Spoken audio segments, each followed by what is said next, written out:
Hello everybody, this is lesson 12, ratios of fractions and their unit rates. So what we're going to do is figure out how unit rates with fractions can be applied in the real world. We've done lots of unit rates, tables, graphs, charts, equations that apply to the real world. So now we're going to do this with fractions. So of course you know now that if you don't have your calculator, you've got to take it out now.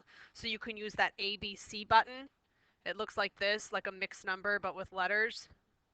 Okay, anytime that you're entering a fraction, you want to type that in between. So if it's 2.5, you're going to push 2, the ABC button, then 1, then the ABC button, then 2. And you'll see those little L's. It'll come up like this, 2, 1, 2. And that means 2.5. Also, if you just have a regular fraction like 3/4, you can do that with 3/4. And it would look like this, 3/4.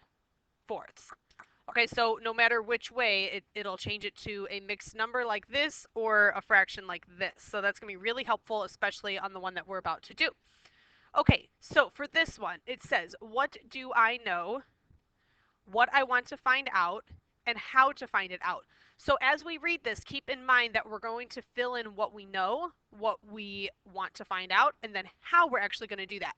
So you've decided to remodel your bathroom and install a floor. The bathroom is in the shape of a rectangle. I always like that because I know that that's length times width or base times height. That's a pretty simple shape to find the area. And the floor measures 14 feet 8 inches long by 5 feet 6 inches wide. The tiles you want to use cost $5 each. This is marking the text, so hopefully you're picking out the important information. And each tile covers 4 2/3 square feet. If you have $100 to spend, do you have enough money to complete the project? So very realistic. If you talk to your parents or an adult that you know, I bet that there's been a time where they've had to figure out, how much something is going to cost or if you have enough money for something. So what do we know? Well, we know it's a rectangle. And we know that the measurements are 14 feet 8 inches by 5 feet 6 inches. Okay, and what do we want to find out? Well, we want to find out the area. Okay, so we have to find the area of the floor. Now, how are we going to find it? We need to convert, because right now it's in feet and inches, so we need to convert inches to feet. Inches to feet. Okay, now for the next one, once we do that, then we can actually find the area. We can just multiply length times width. The other thing we know is that each tile covers 4 2/3 square feet. Each tile covers 4 2/3 square feet. So they're pretty big tiles. Okay, so how many tiles do I need? That's what we need to figure out. Okay, so once we have the area, and then we know how much each tile covers, what operation are we going to do? We're going to divide to figure out how many tiles we need. Okay, so we need to find out the number of tiles needed by dividing. Okay, and then the last thing, once we know how many tiles we have, we need to know, do we have enough money? So if the tiles are $5 each, the total cost of the tiles, and is it less than $100? So can we afford it? So we need to know the total cost. Okay, and how are we going to do that? We need to take the number of tiles and multiply by the cost of each one, which we know is $5. Okay, and that'll give us the total cost. Once we have the total cost, we'll know if that's above or below $100. All right, so let's do it. Let's find the solution. So to convert inches to feet, it's actually pretty simple. It's 14 feet and 8 inches. Well, 8 inches is out of 12 inches. Okay, so it's like saying I have 14 8/12 feet. Then we're going to multiply that by 5 feet and 6 inches. So again, that's 6 out of 12. You can reduce that if you want. You can actually multiply it the way that it is. So I'll let you choose. Do you want to try to reduce it, or do you want it like that? I'm going to reduce it because I just like dealing with nicer fractions. So this is 14 2/3 times 5 1/2. Okay, pause this and type that in your calculator using the ABC button that I was explaining up here earlier.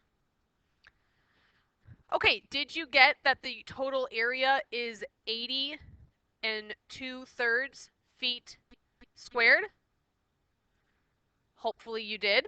And then the next steps are a little bit easier because we already converted. We just have these one step at a time here. So now to figure out how many tiles we need, we just have to divide our area, 80 2/3, and figure out how many of those 4 2/3 tiles we need. So like how many 4 2/3 go into 80 2/3. Okay, again, pause it and then see what you get. Okay, and hopefully you did that, you typed it in, and now you can find out if you got it right. Did you get 17 2/7? Yay, hopefully that's what you got. That's step 2 there. Now, hopefully you're seeing that if you wrote this out and it kind of helped the problem make sense, that the math is a little simpler now that we're writing it out like this. Now, here's the issue.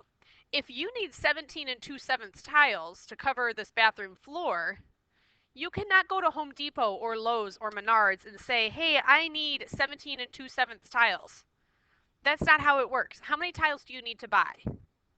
You need to buy 18 tiles. Okay, so you need to buy 18 tiles. They're not just going to give you partial of a tile. So you need 18 tiles, and then we can multiply that by $5. Okay, so it's $5 for each one of those. And then when you multiply them, you can do that easily. Those are whole numbers, so pause it if you need time. And you got $90. So can we afford it? Yes, we can. It is less than $100. So yes, because it will cost $90, which is less than 100.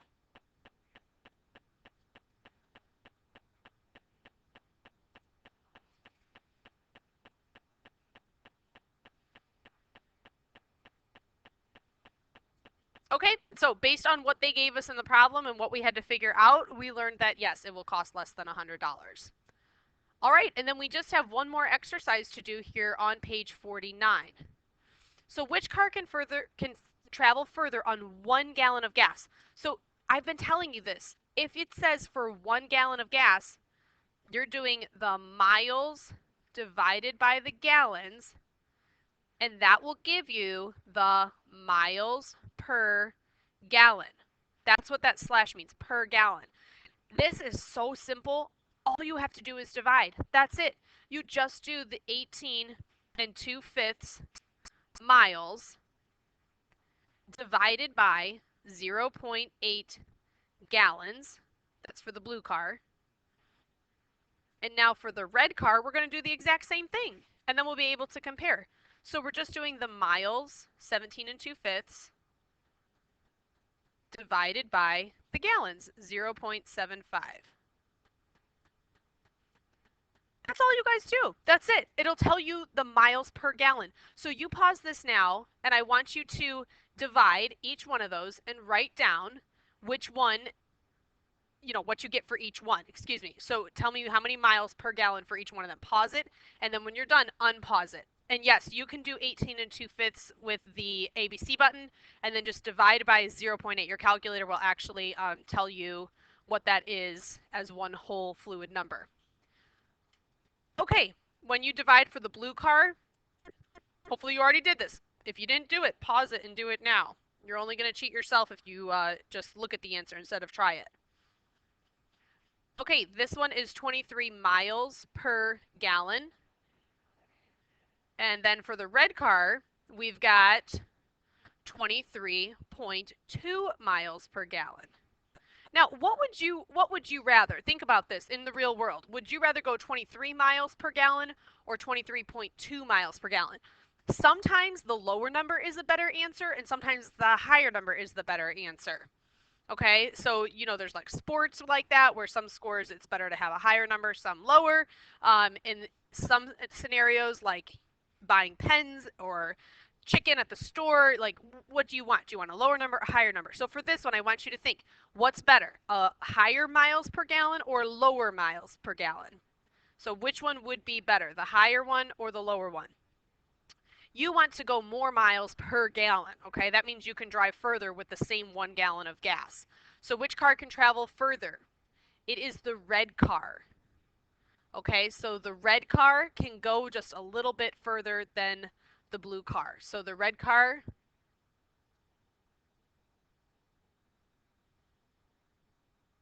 can travel further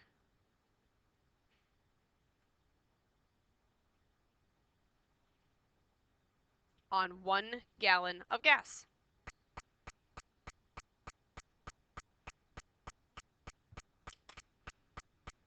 Okay, and that's it. That's all we've got here for lesson 12. So you can do your summary now or you can do it in the next class. Okay, see you later.